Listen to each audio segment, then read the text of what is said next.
తిరుమల శ్రీవారి లడ్డు ప్రసాదం నెయ్యి కల్తీ వ్యవహారంలో గత వైసీపీ ప్రభుత్వం చేసిన చారిత్రక తప్పిదం ఇప్పుడు సిబిఐ ఛార్జ్షీట్ ద్వారా బట్టబయలైందని, దీని నుంచి తప్పించుకోవడానికి అంబటి రాంబాబు కొత్త డ్రామాలు ఆడుతున్నారని కాకినాడ రూరల్ ఎమ్మెల్యే పంతం నానాజీ ధ్వజమెత్తారు. కాకినాడ రూరల్ ఎమ్మెల్యే పంతం నానాజీ కార్యాలయంలో ఏర్పాటు చేసిన పాత్రికేయుల సమావేశంలో పంతం నానాజీ వైసీపీ పార్టీ నేతలపై మండిపడ్డారు. గత వైసీపీ ప్రభుత్వ హయాంలో టీడీపీకి సరఫరా అయిన నెయ్యిలో జంతువుల కొవ్వు లేదని సీబీఐ చెప్పిందంటూ వైసీపీ నేతలు సంబరాలు చేసుకోవడాన్ని నానాజీ తప్పుపట్టారు. అసలు పాలు, వెన్న అనే ఆనవాళ్లే లేని సింథటిక్ నెయ్యిని సరఫరా చేసి కోట్ల మంది భక్తుల మనోభావాలను దెబ్బతీశారు. సుమారు 250 కోట్ల రూపాయల విలువైన కల్తీ నెయ్యితో 20 కోట్ల లడ్డూలు తయారు చేయడం మహాపాపం కాదా అని ప్రశ్నించారు.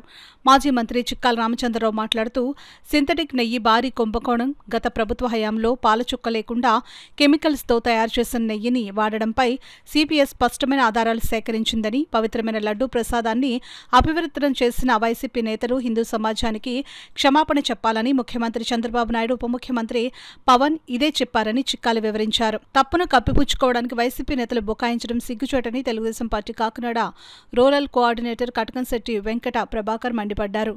ఈ మీడియా సమావేశంలో టీడీపీ జిల్లా ప్రధాన కార్యదర్శి పింకే శ్రీనివాస్ బాబా, కూటమి నాయకులు రంబాల వెంకటేశ్వరరావు, పితాని లీలా తదితరులు పాల్గొన్నారు. గుడ్డు సమాచారం ఇచ్చేవారు కాబట్టి ఇది భక్తుల మనోభావాలకు సంబంధించిన విషయం కాబట్టి భక్తులకే ప్రేరేపణ కలిగించాలని, అది ఎందుకంటే క్లియర్గా ఏదో చాలా క్లియర్గా అర్థమైపోతుంది. ఎన్డీటీవీ కానీ సిట్ కానీ దర్యాప్తులో చాలా క్లియర్గా చెప్పేశారు. ఇంకో చోటకి వెళ్ళవలసిన పని లేదు, లేదు.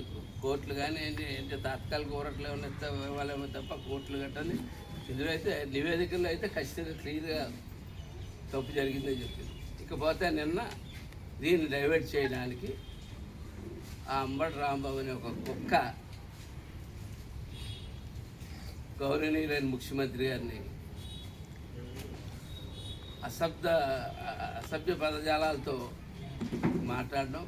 మాట్లాడిన గంటకి తగిన బుద్ధి కలగజేయడం.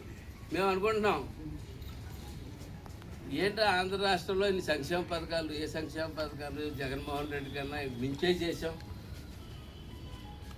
అలాగే మౌలిక సదుపాయాలు చచ్చిపోయిన ఈ రాష్ట్రంలో మౌలిక సదుపాయాలు లేకుండా చేసి అంటగట్టించేసిన ఈ రాష్ట్రంలో తిరిగి మౌలిక సదుపాయాలు, ఒక కరెంటు దగ్గర నుంచి, ఒక కాలువ దగ్గర నుంచి, ఒక డ్రైన్ దగ్గర నుంచి, ఒక రోడ్డు దగ్గర నుంచి, ఒక మంచినీరు క్వాలిటీ వాటర్ గురించి ఇన్ని చేస్తున్న ప్రజల్లో ఇంకా అసంతృప్తి ఉంది ఏంటా అని చెప్పి చాలాసార్లు ఆలోచిస్తుంటే ఈ మధ్యకాలంలో చేస్తే మాకు అర్థమైంది ఏంటంటే ప్రజల్లో అసంతృప్తి దేని గురించి ఉందంటే ఈ కుక్కల్ని ఇంకా కుక్కల బోన్లో పారలేదేంటి, ఈ కుక్కల మీద తగిన చర్యలు తీసుకోలేదేంటి, ఈ కుక్కలు ఇంకా ఈదులో ఎందుకు తిరుగుతూ ఉన్నాయి, ఈ కుక్కలు ఈదులో తిరుగుతుంటే వీళ్ళు ఏం చేతగాని దద్దమ్మల్లాగా ఆ వేళ మమ్మల్ని అందరినీ హింసించి నానా రకాలుగా బాధ పెట్టిన ఈ కుక్కల్ని ఇంకా కుక్కల బండ్లు పట్టించుకోవడానికి ఎందుకు కూర్చున్నారు అనేటువంటి విషయం మీద ప్రజలు మా మీద అసంతృప్తిగా ఉన్నారు. నేను ఎంతో కొంత నిన్న జరిగిన కొంతమంది ప్రజలు ఇంటి మీద దాడి చేసిన తర్వాత ఎప్పుడైతే గౌరవ ముఖ్యమంత్రి అన్నీ వడ్డిస్తున్నటువంటి ముఖ్యమంత్రిని అలా మాట్లాడిన తర్వాత ఎప్పుడైతే ప్రజలు, మీరందరూ చాలామంది కార్యకర్తలను రాస్తున్నారు టీవీలో గట్రా, తెలుగుదేశం నాయకులు చెప్పారు కాదండి, అక్కడ వెళ్ళి ప్రజలు వెళ్ళి తగిన బుద్ధి చెప్పారు. నన్ను అరెస్ట్ చేయ బాబోయ్ అని చెప్పి అరెస్ట్ చేసుకుని లోనకు పారిపోయాడు. కాబట్టి మారింది ఏంటంటే ప్రజలు మా నుంచి ఇవన్నీ కాకుండా ఇంకోటి ఏదో కోరుకుంటూ ఉన్నారు. అది ఏంటంటే ఈ కుక్కలకి తగిన శాస్తి జరిపాలని చెప్పి కోరుకుంటూ ఉన్నారు. కాబట్టి ఈ యాక్షన్ బెటర్ అని చెప్పి మేము కూడా ఒక ఆలోచనకి రావడం జరిగింది. ఇక్కడి నుంచి ఈ డిప్యూటీ సీఎం గారు పవన్ కళ్యాణ్ గారు జిల్లా సాక్షిగా చెప్తా ఉన్నాను, ఎవరైతే ఆ రోజు చూసి పెట్టలేకపోయి ఈ రోజుకి కూడా ఎవరో ఒక చాటుని చేరి పార్ట్నర్షిప్లు పెట్టుకుని ఎవరో ఒకరితో ఇంకా దందాలు నడుపుతూ ఉన్నారో వాళ్ళందరి సంగతి ఈ వేళ నుంచి ప్రజల కోరిక మేరకు ఈ వేళ నుంచి ప్రజలు కోరుకుంటూ ఉన్నారు, ప్రజలు ఖచ్చితంగా కోరుకుంటూ ఉన్నారు. నాకు చాలా క్లియర్గా అర్థమైపోయింది. జరిగినట్టు ఒక ఇన్సిడెంట్ వల్ల చాలా క్లియర్గా అర్థమైపోయింది. ప్రజల కోరిక మేరకే మేము ముందుకు వెళ్తామని చెప్పి చెప్తాను. ఒక ఒక తల్లి అనే లైన్లో ఆ రకంగా మాట్లాడటం అనేది మంచిది కాదు. అంటే మన ఆత్మగౌరవాన్ని దెబ్బతీసేట్టు అవుతుంది అది. ఆ రకమైన విధానం దాన్ని అందరూ ఖండించాలి ప్రతి ఒక్కరు కూడా. మనం అంబటి రాంబాబు గారు మాట్లాడిన మాటలో ఆ యొక్క విధానం ఒక చీఫ్ మినిస్టర్, ఇలా ఎదురున్న చీఫ్ మినిస్టర్ ఆంధ్ర రాష్ట్రమే కాదు ఇండియాలోనే టాప్ మోస్ట్ లెవెల్లో ఉన్నటువంటి చీఫ్ మినిస్టర్, అనుభవం ఉన్నటువంటి చీఫ్ మినిస్టర్ని పెట్టుకుని అలా మాట్లాడటం అనేది ఎక్కడైనా జరుగుతుందా? ఎక్కడైనా ఉందా? ఎక్కడైనా ఉందా? ఏ రాష్ట్రంలోనో ఎక్కడైనా ఉందా? కొన్ని ఏ పార్టీలోనో ఉందా? వైసీపీ పార్టీలో ఉండి ఈనాడు రాంబాబు ఈ రకంగా రెచ్చిపోయి మాట్లాడుతున్నాడంటే అది ఎంత దారుణంగా మాట్లాడుతున్నాడు మీకు అర్థమైంది. అది ప్రజాస్వామ్య విరుద్ధంగా అతను మాట్లాడుతున్నాడు. అది మన ప్రతి ఒక్కరు ఖండించాలి. అటువంటి దానికి అందరూ బుద్ధి చెప్పారు ఆల్రెడీ వాళ్ళ పార్టీకి. ఇది భారీ ఎత్తున బుద్ధి చెప్పారు, మామూలు కాదు. ఇవాళ మీకు 94%లో 6% వాళ్ళకి వచ్చిన ఎమ్మెల్యేలు క్యాండిడేట్లు వాళ్ళకి. అటువంటి దానికి ఏంటంటే ఇంకా రెచ్చిపోతున్నారు. ఇంకా వీళ్ళు బాగా రెచ్చిపోయి చేస్తారు. తప్పులన్నీ ఉన్నాయి. ఇప్పుడు చెప్పారు కాదంటారు. మరి అందులోనే మరి ఆ పిఏకి 4 కోట్ల రూపాయలు అకౌంట్లోకి వెళ్ళగలుగుతాయి. అన్ని కోట్ల రూపాయలు దానికి ఎక్కడికి వెళ్ళింది చెప్పమన్నాడు. పిఏకి 4 కోట్ల రూపాయలు వెళ్ళి కదా. అప్పన్న ఎవరో ఉన్నారు సుబ్బారెడ్డి గారు అప్పన్న పిఏ. ఆ 4 కోట్ల రూపాయలు ఎక్కడికి పోయినాయో ఎవరికి ఇప్పటికి తెలియదు. ఇప్పుడు ఎవరు చెప్పలేకపోయారు. అలాగే ఇన్ని రుజువులు ఉన్నాయి. ఇలాంటి తప్పుడు పనులను చేసి ఒక పవిత్రమైన ప్రమాణం చేసి మనం అక్కడ ఒక చైర్మన్గా కానీ ఒక కమిటీ సభ్యులు కానీ ప్రమాణం చేసి ఇటువంటి తప్పుడు విధానాలతో మనం చేయడం అనేది అది కరెక్ట్ కాదనేది మీరు ప్రజాస్వామ్య విధానంలో మనం ప్రతి ఒక్కరు ఖండించాలని. గతంలో ఉన్న ఈ వైసీపీ ప్రభుత్వం తప్పించి గతంలో ఉన్న ఏ ముఖ్యమంత్రులు కూడా ఏ మంత్రులు కూడా ఇటువంటి మాటలు ఎవరు కూడా మాట్లాడలేదండి. కానీ అంబటి రాంబాబు గారు ఆయనకి అంటే ఒక మీడియాలో ఎక్కాలనో లేదా రాష్ట్ర వ్యాప్తంగా ఇష్యూ కావాలనో లేదా దీన్ని కావాలనే జగన్మోహన్ రెడ్డి గారు ప్రేరేపించి ఆయన చేత మాట్లాడించారో తెలియదు. కానీ రాష్ట్రంలో ఒక అలజడి సృష్టించాలి. తద్వారా ఏదైతే కూటమి ప్రభుత్వం సక్రమంగా సాగుతుంది, ఈ ప్రభుత్వం ఇలాగే పథకాలు ఇవన్నీ కూడా గతంలో ఇచ్చిన పథకాలు కూడా ఎవరికి అందరికీ అందుబాటులో, వైసీపీ కార్యకర్తలకు కూడా వైసీపీలో ఓట్లు వేసిన వాళ్ళకు కూడా ఈ రోజున కూటమి ప్రభుత్వ పథకాలు అందుతున్నాయంటే ఈ కూటమి ప్రభుత్వ చిత్తశుద్ధి ఏంటో ప్రజలందరికీ తెలుసు.